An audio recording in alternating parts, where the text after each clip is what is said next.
옛날 옛적 프랑스의 작은 마을 프로방스의 라벤더밭 사이에 자리 잡은 작은 농장에서 살고 있는 고양이 마리가 있었다. 마리는 주변 사람들 모두에게 친절하고 사랑받는 고양이였다. 그녀는 유독 반짝이는 황금빛 눈을 갖고 있었고 누구나 그녀의 눈을 보면 기분이 좋아지곤 했다. 어느 화창한 날 마리는 농장 가장자리에 있는 오래된 나무 밑동에서 반짝이는 무언가를 발견했다. 호기심이 가득한 눈으로 그것을 살펴보니 그건 다름 아닌 작은 열쇠였다. 열쇠는 신비한 문양이 새겨져 있었고 그 자체로도 매우 아름다웠다. 마리는 열쇠를 입에 물고 농장 주변을 돌아다니며 이 열쇠의 주인을 찾아보기로 했다. 그녀는 농장의 닭들에게 보여주었고 그들은 꼬꼬댁거리며 이 열쇠가 프랑스의 전설적인 마법의 낙원으로 가는 열쇠라는 이야기를 했다. 그 말에 마리는 흥분하여 더 많은 정보를 찾아보기로 마음먹었다. 그래서 이번엔 농장에 고운 회색 털을 가진 늙은 고양이 루이에게 갔다. 루이는 마리에게 말했다. 마리아의 열쇠는 오랫동안 잊혀진 마법의 낙원으로 이어지는 열쇠란다. 그곳에는 모든 동물이 평화롭게 지내며 모든 음식이 무한정 준비되어 있지. 하지만 그곳으로 가기 위해서는 용기와 지혜가 필요하단다. 나도 젊었을 때 몇 번이나 가려고 시도했지만 쉽지 않았어. 마리는 루이의 이야기에도 불구하고 마음속 깊은 곳에서 이 모험을 꼭 떠나야겠다는 생각이 무럭무럭 자라났다. 그래서 그녀는 다음날 아침 호빵같이 둥글고 큰 해가 떠오르자마자 여행을 떠났다. 여행길은 쉽지 않았다. 마리는 광대한 라벤더밭을 지나야 했고 때로는 낯설게나 길 잃은 여행자도 만났다. 하지만 그녀는 결코 그 누구와 충돌하지 않았고 오히려 도움을 주고받으며 그녀의 여정이 더욱 흥미롭게 이어질 수 있었다. 어느 날 마리는 울창한 숲에 도착했다. 숲은 마치 살아있는 것처럼 움직였고 나무들은 마리에게 속삭이는 듯했다. 숲의 안쪽 깊숙한 곳에서 그녀는 커다란 복숭아 나무를 발견했는데 나무 아래에는 작은 문이 있었다. 직감적으로 마리는 이 문이 열쇠와 어떤 관련이 있을 것이라 생각했고 자신이 가진 열쇠로 문을 열어보았다. 문이 열리자 눈앞에는 믿을 수 없는 광경이 펼쳐졌다. 푸르른 풀밭과 다양한 꽃들로 가득 찬 평화로운 낙원이었다. 이곳은 전설에서 말하던 곳, 바로 마법의 낙원이었다. 마리는 낙원의 한가운데로 걸어 들어가 모두가 그녀를 환영했다. 호숫가에 선 백조들이 부드럽게 춤을 췄고 무지개는 하늘을 아름답게 덮고 있었다.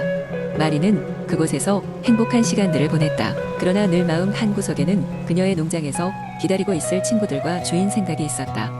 그래서 어느 날 마리는 함께 모험을 와준 새 친구들과 작별하고 다시 농장으로 돌아가기로 결심했다. 그녀는 마법의 낙원에서 얻은 아름다운 꽃다발과 함께 돌아왔고 친구들과 함께 그곳에서의 경험을 이야기했다.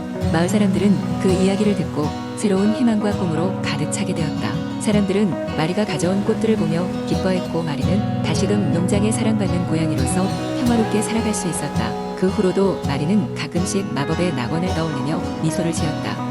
그리고 그녀의 이야기는 마을에서 전설로 전해져 내려갔다. 모두가 마리와 함께 또 다른 모험을 꿈꾸며 행복하게 지냈다는 이야기로 끝이 난다.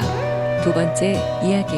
옛날 옛적 프랑스의 어느 한적한 마을에는 피에르라는 이름의 작은 두더지가 살고 있었습니다. 피에르는 땅속에서 땅굴을 파는 것을 무척 좋아했지만 밤하늘의 별빛을 바라보는 것도 즐겼습니다. 피에르는 항상 별들이 이야기를 하고 있다고 믿으며 그들의 이야기를 듣고 싶어 했습니다. 어느 날 밤 피에르는 새로운 땅굴을 파다가 실수로 너무 깊이 파고 들어가고 말았습니다. 피에르는 실망했지만 곧 그의 앞에 놀라운 일이 벌어졌습니다. 그 굴끝은 마치 하늘로 연결되어 있는 것처럼 보였고 한 줄기 별빛이 피에르의 곁으로 내려왔습니다. 별빛은 부드럽게 피에르에게 인사하며 말했습니다. 안녕, 피에르. 나는 셀레스트라는 별이야. 내가 우리의 이야기를 듣고 싶어 한다는 것을 알고 있어. 내가 너에게 이야기 하나를 해줄게. 셀레스트는 부드럽게 속삭이며 자신의 이야기를 시작했습니다. 옛날 옛적 하늘에는 별들의 왕국이 있었지. 그곳은 빛으로 가득 찬 아름다운 곳이었어. 모든 별들은 그들의 반짝임을 가지고 저마다의 이야기를 하고 있었어.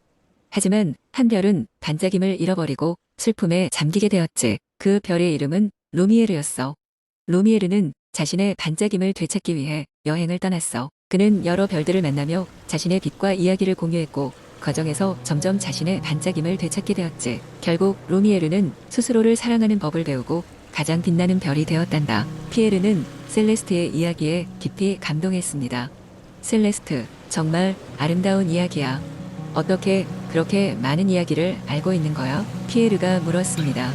셀레스트는 부드럽게 웃으며 대답했습니다. 우리는 서로의 이야기를 통해 더 나아갈 힘을 얻어. 그리고 나는 너 같은 이들에게 우리의 이야기를 들려주는 것을 좋아해. 우리는 모든 존재들이 서로 연결되어 있다는 사실을 잊지 말아야 해.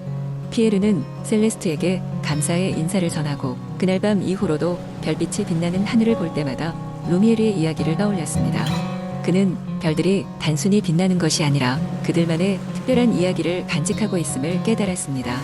그 이후로 피에르는 밤마다 하늘을 바라보며 별들에게 인사를 나누었고 그들과 친구가 되었습니다. 그리고 그는 셀레스트와의 약속대로 별들의 이야기를 다른 두더지들에게 들려주며 그들 역시 밤하늘의 빛을 사랑할 수 있도록 했습니다.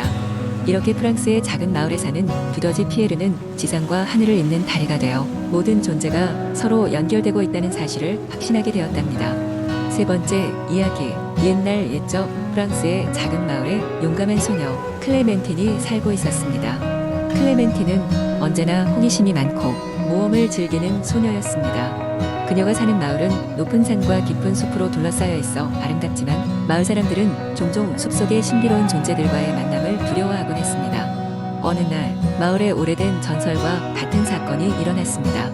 숲속 깊은 곳에 사는 마녀가 마을 사람들에게 저주를 내리기 시작한 것이었습니다. 마녀의 저주는 마을에 끊임없이 불운을 가져다 주었고 사람들은 불안에 떨었습니다. 마을의 장로들은 저주를 풀기 위해 마녀에게 찾아가야 한다고 결심했지만 아무도 그 임무를 맡을 용기를 내지 못했습니다. 이때 클레멘틴이 앞으로 나서며 말했습니다. 제가 숲속에 들어가 마녀를 찾아가겠습니다. 우리는 평화롭게 이 문제를 해결할 수 있을 거예요. 마을 사람들은 처음에 그녀의 용기에 놀랐습니다. 그러나 클레멘틴의 눈빛에서 망설임 없는 결단을 읽고 그녀의 결정에 지지를 보내기로 했습니다. 클레멘틴은 가벼운 가방에 마녀에게 줄 작은 선물과 길을 밝힐 초를 챙겼습니다. 그리고는 마을 사람들에게 작별 인사를 하고 숲으로 향했습니다. 숲은 점점 깊고 어두워졌지만 클레멘틴은 두려워하지 않았습니다. 그녀는 각종 짐승의 소리에 귀를 기울이고 발길을 조심스럽게 옮기며 점점 숲속 깊숙이 나아갔습니다. 몇 시간을 걸은 끝에 그녀는 드디어 마녀의 집을 발견했습니다. 허름한 외관이었지만 마녀는 호기심 많은 눈으로 클레멘틴을 기다리고 있었습니다. 마녀와 대면한 클레멘틴은 정중하게 인사를 하고 마녀에게 가져온 선물을 내밀었습니다. 마녀는 놀랍게도 부드럽고 따뜻한 미소를 지으며 선물을 받았습니다. 내 저주가 너희 마을에 얼마나 큰 고통을 가져왔는지 알고 있다. 하지만 내 마음에도 사정이 있었단다. 라고 마녀는 설명했습니다. 그녀는 과거의 마을 사람들에게 무시당한 경험으로 인해 화가 나 저주를 내리게 되었음을 털어놓았습니다. 클레멘틴은 마녀의 이야기에 귀를 기울이며 해결책을 찾기 위해 함께 노력하자고 제안했습니다. 마녀는 클레멘틴의 진심 어린 제안에 감동했고 최종적으로는 저주를 풀어주기로 결정했습니다. 그리하여 두 사람은 서로의 오해를 풀고 마을과 숲이 다시 평화롭게 공존할 수 있는 방법을 찾아 나갔습니다. 클레멘틴이 마을로 돌아왔을 때 마을 사람들은 그녀의 용기와 지혜를 칭찬했고 그녀의 이름은 전설로 전해지게 되었습니다. 클레멘틴의 이야기는 마을의 아이들에게 용기와 이해의 중요성을 가르치며 오랜 세월 동안 전해 내려왔습니다. 모두가 행복하게 살면서 마을과 숲은 예전의 평화를 되찾게 되었습니다. 네 번째 이야기. 옛날 프랑스의 작은 마을에 샤를리라는 이름을 가진 작은 소녀가 살고 있었습니다. 그녀는 마을에서 가장 밝고 호기심 많은 아이로 알려져 있었어요. 샤를리가 가장 좋아하는 물건은 그녀의 할머니가 만들어준 빨간 모자였죠. 그 모자는 단순히 따뜻함을 주는 것이 아니라 특별한 능력을 가지고 있었답니다. 그 능력을 알기 전까지 시간이 좀 걸렸지만요. 어느 날 샤를리는 숲속에서 논일고 있었어요. 그날따라 새들이 유난히도 아름답게 노래를 하고 있었고 나무 사이로 비치는 햇빛이 눈부실 만큼 아름다웠죠. 그때 그녀는 나무 위에서 말하는 고양이를 발견하게 됩니다. 귀여운 회색빛 털과 초록빛 눈을 가진 고양이는 특별하다는 것을 한눈에 알 수 있었어요. 고양이는 그녀에게 다가와 안녕 소녀야. 난 루미르라고 해. 내 빨간 모자는 마법의 힘을 지니고 있어. 하지만 그 힘을 사용하기 위해선 숲의 중심에 있는 마법의 호수를 찾아야 돼라고 말했어요. 샤를리는 흥분과 궁금함에 가득 차서 고양이의 말을 따르기로 했습니다. 루미르는 샤를리를 숲의 중심으로 이끌었습니다. 숲은 깊고 큰 나무들로 둘러싸여 있었으며 길을 잃기 쉬웠지만 루미르가 있었기에 걱정할 필요는 없었어요. 그녀는 결국 마법의 호수에 도착하게 됩니다.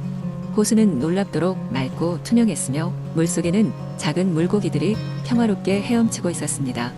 호수 앞에 서자 그녀의 빨간 모자가 빛나기 시작했어요.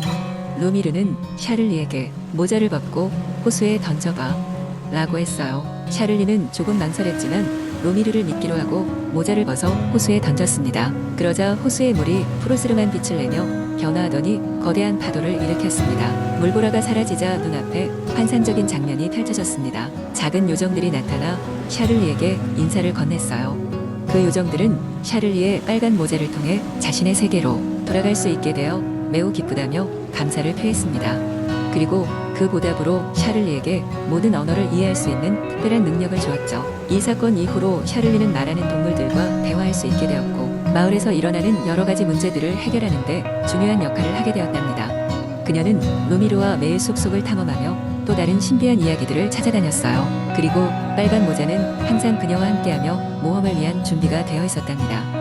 이렇게 빨간 모자와 고양이와의 우정에서 비롯한 샤를리의 이야기는 오랫동안 마을 사람들에게 전해져 내려오며 샤를리의 용기와 모험심을 본받으려는 아이들에게 큰 영감을 주었습니다.